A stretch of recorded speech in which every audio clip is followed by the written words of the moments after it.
Good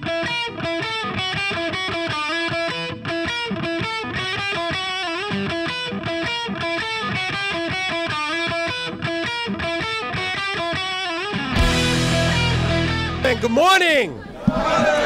As I said, welcome to the Rally for Recovery Rhode Island Style 2011. And as Director Standing will tell you in a minute, we are the award-winning Rhode Island Rally for Recovery. But I'll leave that to the grown-ups. My name is Jim Gillen, and I'm a person in long-term recovery. What that means is I haven't found it necessary to use drugs or alcohol since 1998, and as a result, my life has gotten a whole lot better. Believe it.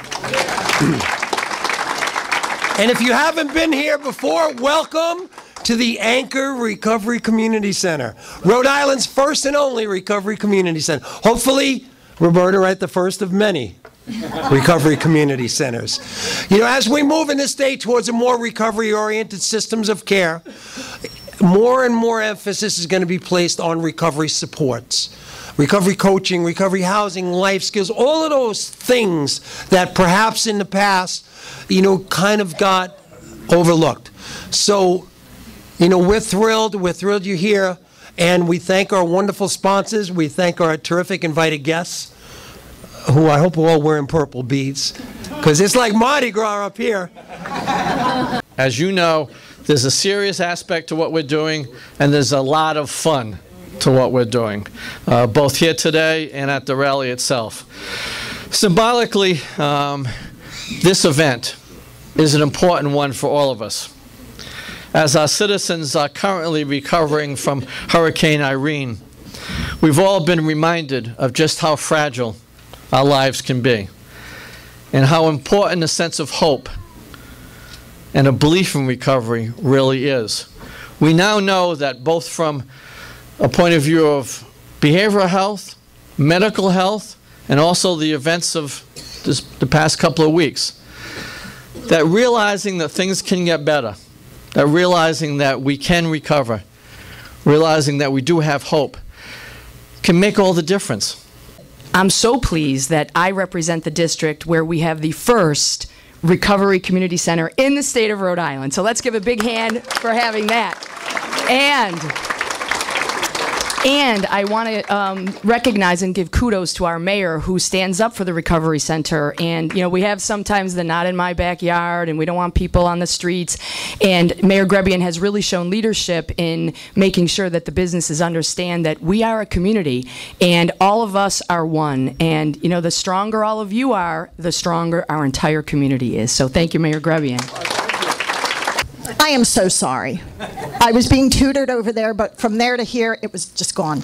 But I'm only trying to make you girls feel more relaxed. It's amazing I get asked to MC this every year. Speaking of our girls, our quilters, our Betsy Rosses. Yeah, it's you. We would like to have you, we'd like to have three of you come up right now and speak, if you would. Sam, Robin, and Maria from King House. Would you come on up and say a few words?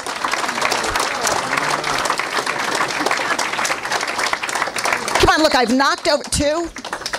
Okay, that's okay. Two's fabulous. And but if anyone else would like to step up, that's fine. You saw me knock over a poster, for God's sakes. It's all good.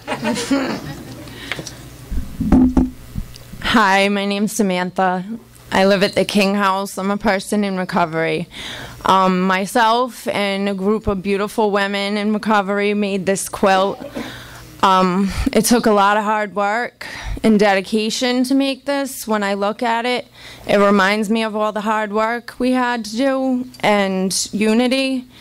We all had to come together. We fought, we argued, we cried, we laughed, but we all came together and did it for a good purpose, for recovery. And that's what we do in recovery. We all have to help each other, and it takes everybody to recover. You can't do it by yourself.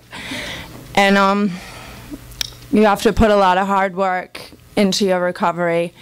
And I'm sorry, I can't.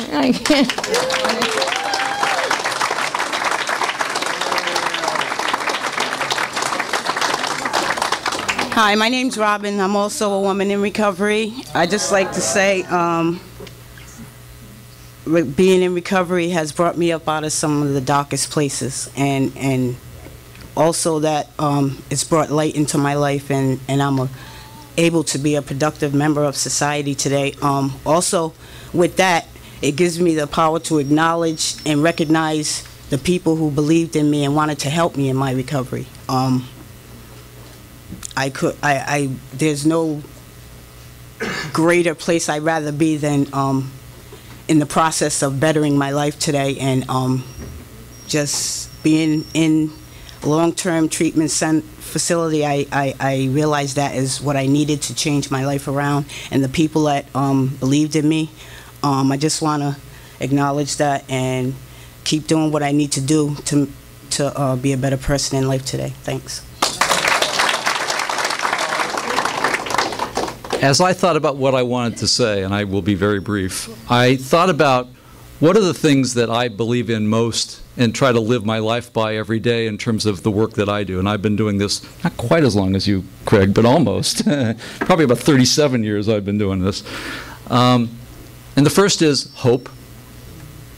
I think without hope, I don't know why we do the business that we do, and why, how we can expect that anyone's going to feel or do better. There is hope. There is a better tomorrow. Recovery can happen and will happen. Second thing I believe in is meaning what I say and saying what I mean. How many of you were at the recovery rally last year?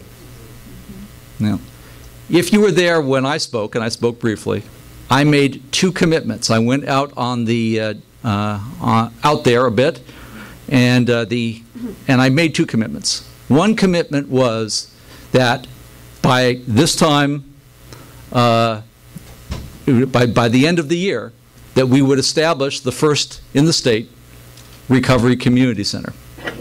Guess what? We've got it.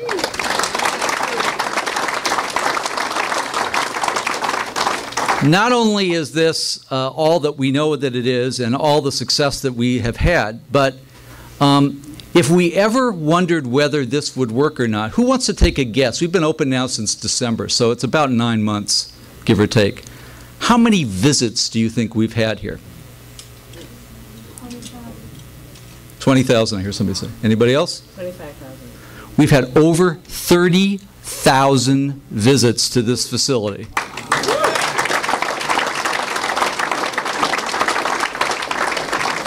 If that isn't an endorsement for the need for what we're doing here, I don't know what is.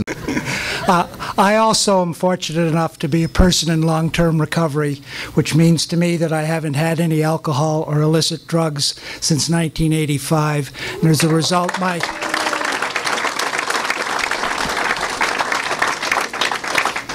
life has become unimaginably better. One of our big jobs is to erase the negative public association and perception that's associated with us as people with addictions. We feel that one of the most effective ways to do this is to get out there and be a positive face and voice of recovery. Your presence here today does that. Your presence at the rally, which will consist of thousands of us, our family, friends, and allies, will do that. Hope to see you on Saturday the 10th. Hi, I'm Steve Gumbley, and I'm a person in long-term recovery. For me, that means I had the deep blessing of celebrating 25 years a month ago, being free of alcohol and other drugs. There are some people here who knew me the day I walked in. I'm also chair of the board of Faces and Voices of Recovery. That's what FAVOR stands for. We are a national organization that organizes and mobilizes the recovery community. There are more than 20 million of us in recovery in America, and hopefully a great many of us will be celebrating this month, Recovery Month, across the country. But my message is that we cannot stop at celebrating. Now that we're out there, we need to make changes. We need to let our families, our friends, the community see our face, hear our voice of recovery. This is what recovery looks like. Don't be afraid of us. We're human beings, and we want to be involved in our community. And we need to be.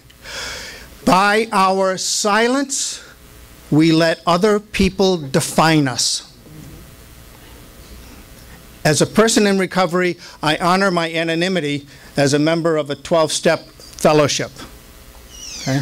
But that doesn't mean that I cannot stand out in the street and yell to folks that I'm a person in recovery. And this is what recovery means. Okay? So we cannot stop here.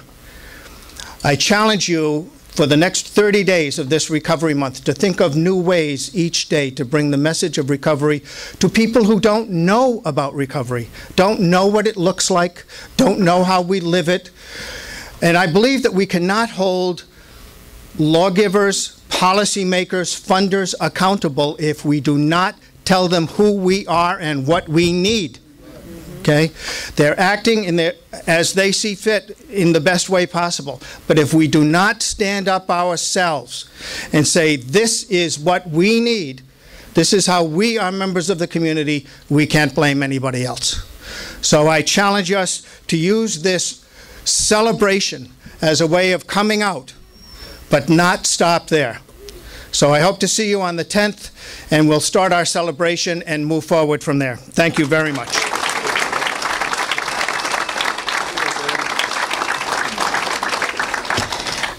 Ladies, would you join me up here, all of you? My King House girls. Come on, Maria. Come on, Maria. Let's give one huge round of applause for these ladies. That's so funny. I used to watch you when I didn't have cable. I thought I wouldn't watch you back. Started actually 8 years ago holding a recovery event in Rhode Island. It's a way in which we give a voice to people in recovery. It's a way for us to tell people that there's hope, that treatment does work. We need to dispel the myth and the stigma of substance abuse and mental illness.